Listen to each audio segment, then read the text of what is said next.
Assalamualaikum warahmatullahi wabarakatuh. Alhamdulillah, salatu wassalamu ala rasulillah, amma ba'd.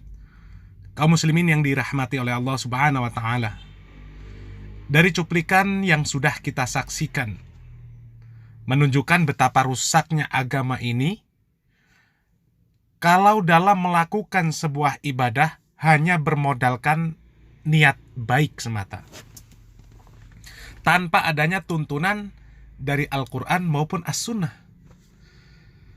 Karena kalau hanya bermodalkan niat baik saja bisa dikatakan bahwa sebuah ibadah adalah benar, maka tidak akan ada yang bisa kita sebut sebuah pemahaman atau aliran tersebut menyimpang atau sesat.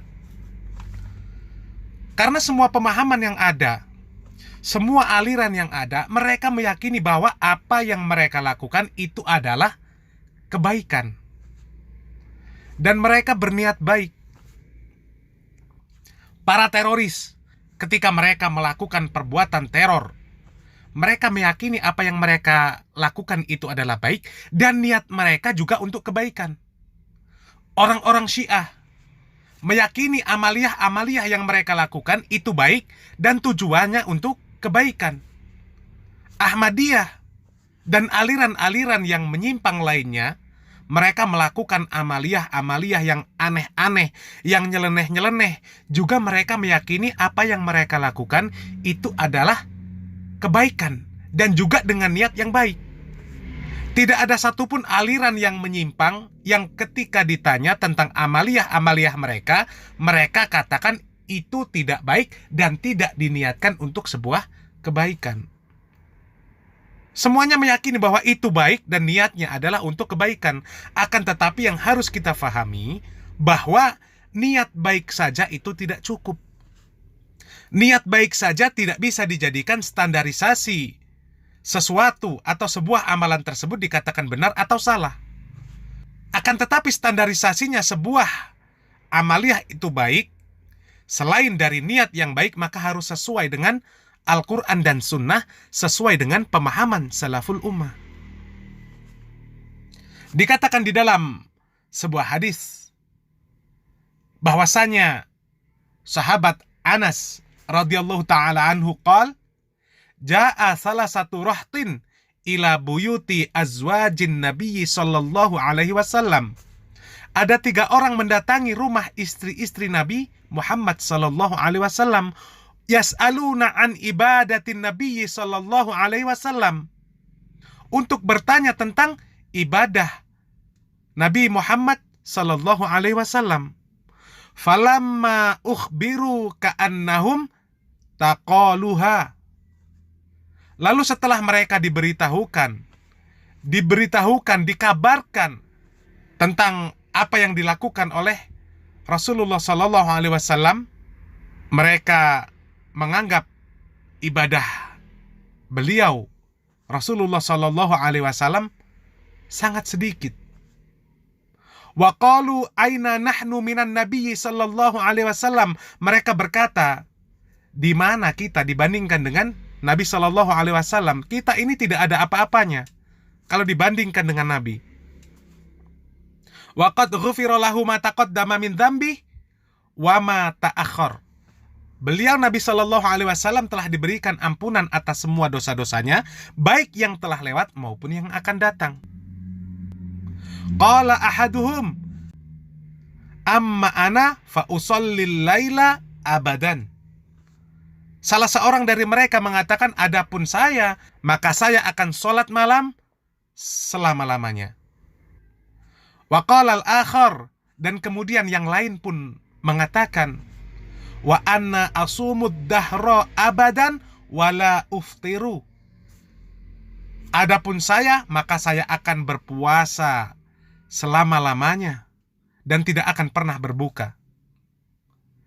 Wa qala al-akhar, kemudian yang lain juga mengatakan, wa anna a'tazilun nisa fala atazawwaju abadan. Kemudian yang lain mengatakan, sedangkan saya akan menjauhi wanita, saya tidak akan menikah selama-lamanya. Faja'a Rasulullah sallallahu alaihi wasallam ilaihim. Kemudian Rasulullah sallallahu alaihi wasallam mendatangi mereka. Faqala, kemudian mengatakan, antumul ladzina qultum kadza wa kadza. Benarkah kalian yang berkata begini dan begitu? Kemudian Rasulullah SAW mengatakan, demi Allah, sesungguhnya aku adalah orang yang paling takut kepada Allah. Lakinni asumu wa aftiru. Akan tetapi aku juga berpuasa, aku juga berbuka. Aku juga tidak berpuasa. Wa usolli wa arqud. Aku juga sholat malam, aku juga tidur. Wa atazawwajun nisa, dan aku juga menikahi wanita. Faman raghiba an sunnati falaysa minni. Maka barang siapa yang tidak menyukai sunnahku, maka dia tidak termasuk golonganku. Dari riwayat di atas maka jelas, modal niat baik saja tidak cukup. Modal semangat untuk beribadah saja tidak cukup. Akan tetapi haruslah selain niat baik, kemudian mencukupkan dengan apa yang diperintahkan dan dicontohkan oleh Rasulullah SAW. Tidak berlebih-lebihan dan tidak membuat amaliyah-amaliyah baru yang tidak pernah ada tuntunan dari Al-Quran dan Sunnah Rasulullah SAW. Barakallahu fikum. Wassalamualaikum warahmatullahi wabarakatuh. Bid'ah timbul karena niat baik. Dalam sebuah hadis yang diantaranya dikeluarkan oleh Imam Ahmad sahih, Muaz bin Jabal radhiyallahu taala anhu bersama kawan-kawannya sepulang dari negeri Syam sujud kepada Rasulullah. Maksudnya ingin memuliakan Rasulullah karena mereka melihat bahwa orang-orang Nasara sujud kepada pendeta-pendeta mereka. Maka mereka mengatakan, sebagian sahabat ini, Rasulullah SAW lebih berhak kita sujud kepada beliau. Maka begitu pulang langsung sujud. Apa kata Nabi? Ma hada ya Muaz? Apa ini ya Muaz? Lalu Muaz terangkan, kami lihat di sana di negeri Syam, orang-orang Kristen, Nasara sujud kepada pendeta-pendeta mereka. Maka engkau lebih berhak kami sujud kepadamu. Apa kata Nabi selanjutnya?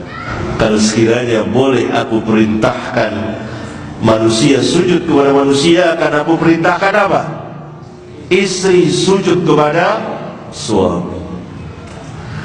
Maksud Mu'adz dan kawan-kawannya baik, tapi salah. Maksud Mu'adz ingin memuliakan, membesarkan, mengagungkan Nabi SAW, tapi salah, dilarang. Maka sesuatu yang Nabi SAW tidak suka, tidak boleh. Sesuatu yang dilarang oleh agama, tidak boleh. Sesuatu yang tidak diterangkan oleh beliau, tidak boleh. Hatta beliau tidak terangkan, isyarat saya tidak ada, tidak boleh. Karena itu termasuk itra'. Dalam hadis yang dikeluarkan oleh Imam Al-Bukhari, Imam Ahmad dan Ibnu Majah dan lain-lain, dalam walimatul urus, seorang atau dua orang perempuan mengatakan di hadapan Nabi SAW, wa fina nabiyyun ya'lamu ma fi ghadin.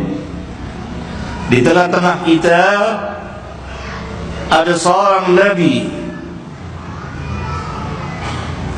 yang mengetahui apa yang akan terjadi besok. Maka langsung ditegur oleh Rasulullah, jangan kamu ucapkan itu. Jangan kamu ucapkan perkataan seperti itu, karena tidak ada yang tahu apa yang akan terjadi besok kecuali Allah, dan beliau harus mendapat wahyu dari Allah.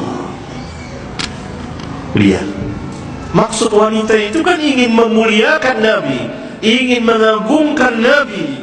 Jadi semata-mata niat yang baik belum tentu disetujui oleh agama. Siapa yang berani menjamin? Siapa yang berani mengangkat tangan bahwa perbuatan yang dia atau mereka lakukan atau yang kita lakukan, yang tidak ada sunnahnya dari Nabi yang mulia SAW, itu dicintai oleh Allah dan Rasulnya, diredoi oleh Allah dan Rasulnya? Saya kira tidak ada seorang pun muslim berani menunjuk tangan. kecuali orang-orang yang nekat. Karena dari mana kita tahu bahwa Allah dan Rasulnya meridainya?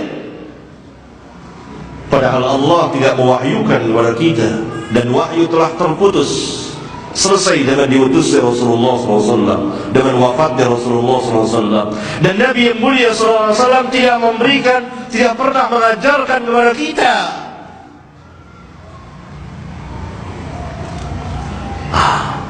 Masalah Iqra ini berbahaya dan sangat rawan. Kalau terhadap Nabi yang mulia alaihi salatu wassalam kita tidak boleh Iqra, melampaui batas, apalagi kepada selain Nabi. Pernahkah kita mendengar, membaca sahabat, hatta seorang di antara mereka yang duduk bersimpuh di kuburan Nabi yang mulia, kubur termulia di dunia, yang jaraknya hanya beberapa langkah, beberapa meter dari rumah-rumah mereka? Pernah ada para sahabat begitu meminta-minta kepada Allah dengan perantara Nabi yang mulia yang telah mati, atau bahkan mungkin langsung meminta kepada Nabi yang telah mati? Sama sekali tidak pernah kita jumpai ada riwayat yang sahihah, yang sah, bukan riwayat-riwayat palsu. Tidak pernah sama sekali. Alangkah lurusnya akidah mereka itu.